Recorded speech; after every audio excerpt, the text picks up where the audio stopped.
Hey everyone, welcome back to my channel. It is me, Callie. Hey, I'm going to be filming study and productivity tips for back to school. 13, 12, tips. If you like to become more productive and to study more, these are the tips for you. These are for middle school through high school. It really does not matter, even college possibly. Elementary, this can even work for you. So you can watch this throughout all ages. Really helpful for every single grade. I am actually in 7th grade, so this is around middle school because it's off my tips. So yeah. My first tip is to take efficient notes. Don't copy word for word, because if you think about it, it doesn't really go deep inside your head. Use your own words, your own vocabulary, and it helps a lot more for you to memorize it. And you won't remember it if you just copy word for word. And if you write on hand, it will be so much more easier, because typing, you don't have it in your brain, because when you're writing it down, you're just thinking of the word. But if you're typing, it's this is Callie, because typing is easy. And my second tip is kind of like an app, is the self-control app. It helps you stay productive because it doesn't allow you to quit it. It doesn't allow you to go on any social media, well, unless the ones you choose. But it helps you stay productive because you're not allowed to go on your apps. So you will work on school instead because you're supposed to be. And this app is super helpful when I'm studying and I want to go on Instagram. But I can't. And the only way that I get this to stop working is to delete the app. So the lighting's getting really weird. I'm sorry about that. But then there's the next tip. So I don't know how to pronounce it, but the Pomodoro method. So this method is about working for 25 minutes and taking a 5-minute break. So I have a timer down below. It's called a tomato timer, where it is based off the Pomodoro method. So it will have a countdown for 25 minutes, and then it will have a break for 5. And then after you've done after you have taken 4 cycles of that, then you can take a 15-minute break. So it will help you study and it'll help you keep on track. And that is a method that I like to use, and it is super helpful when you're trying to get a lot of school done and you're studying for a test or studying for a quiz or something. This next tip is to break tasks down into smaller ones. And break it down into steps. So for example, if you're trying to do a research project, then you would research, you would have an idea, research your idea, kind of make sure it makes sense and relates to the topic, and then you would research about that topic, and then you would plan up what you're going to put in it, if it's going to be a PowerPoint or a Word document, or if you're going to do it on paper in your notebook or something. And it's just super easy because you can break it down into small. It makes it look easier because it's not do this project, you have to get it done. It's research, plan, add cool things, add pictures, and it makes it seem smaller. And it just helps you keep a track, and it helps you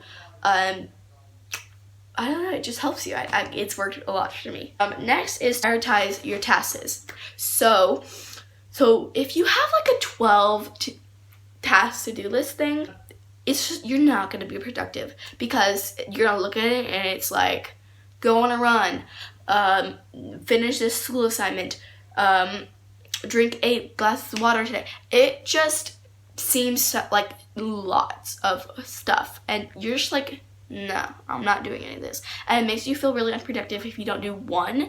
So you're just I'm done with this to-do list. I'm not doing it anymore at all. And it just really helps me to prioritize my tasks to 3 or 5. So I would be if I really wanted to shower that day, I would put number 1 as shower, and then finish a school assignment, and then number 3, I would clean up my room. And so there would be 3 easy ones that I would get done.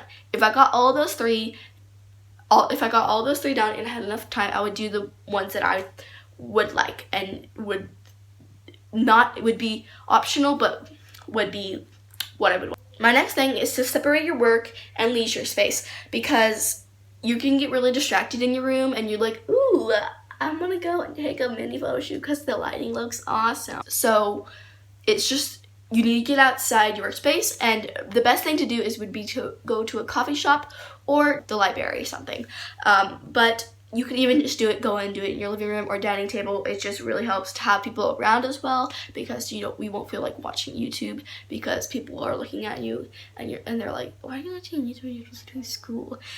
So it's really good to go out there because it makes you more productive and you won't be really distracted or want to go and take a nap in your bed. The next tip is to work with productive people. Lots of people like to do school with their friends, but sometimes your friends can drag you down and it will make you want to do other things with them instead of studying. So make sure you choose a productive friend to work with, and it really helps to have study dates because you always want people to be next to you when you're studying because you don't want to be alone. It just kind of makes you feel sad and you'll just get up and try to go find people and make plans with friends, but instead you can be studying with them and still hang out with them. But make sure you choose someone that is actually productive. My next tip, bullet journal spreads. Make sure it's simple because you won't have enough time to make it look pretty and stuff like that. Later on in the year, if you want to, you can make it a little really pretty and stuff. But the best thing to do is just write it all down on the paper so that you can easily get to work instead of spending 2 hours on a spread or something. It just won't work out, and it will look really cute afterwards and you'll be really proud of yourself, but you're like, I lost 2 hours of studying and now I have to do studying on the weekend or something like that. So it just always doesn't make you feel good. The next thing is to have checklist. So make sure your to-do list has a checklist because it makes you feel so productive to just check things off. So satisfying, and it's just really awesome, and that's one of my favorite things to do because it makes me feel productive and it makes me want to do more, because when you feel productive you start doing more things to make you feel even more productive. So this is for class. I'm homeschooled, so I don't have this problem, but if your teacher is talking really fast or you just don't understand the concept, record it on your phone if you're allowed phone in school. But if your teacher takes it away or if you're just not allowed, then what you should do is read the head on the textbook if there is, or write down questions and then ask her after the class or ask him after the class, and then you'll retain all the information then, and it will just work out and you can actually study. But when studying, it can get really distracted with all the background noise and everything like that.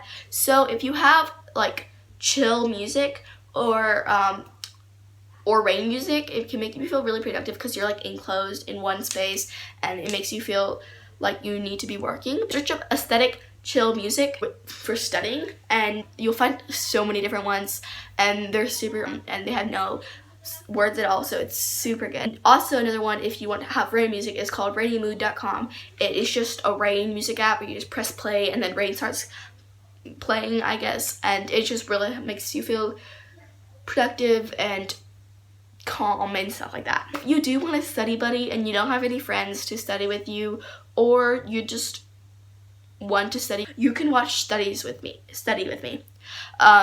because lots of YouTubers do that and they do it, and those videos are really productive because people want to feel like someone else is working with them, and it also makes them feel productive, so when they watch it they'll go and study afterwards. So if you watch those studies with me while you're studying as well as the person studying, then you feel like you have a study buddy. Then after all the studying, you do need to take time for yourself, rest up before a test, and take a nice shower and relax and do a face mask or something, because you always need rest before the test.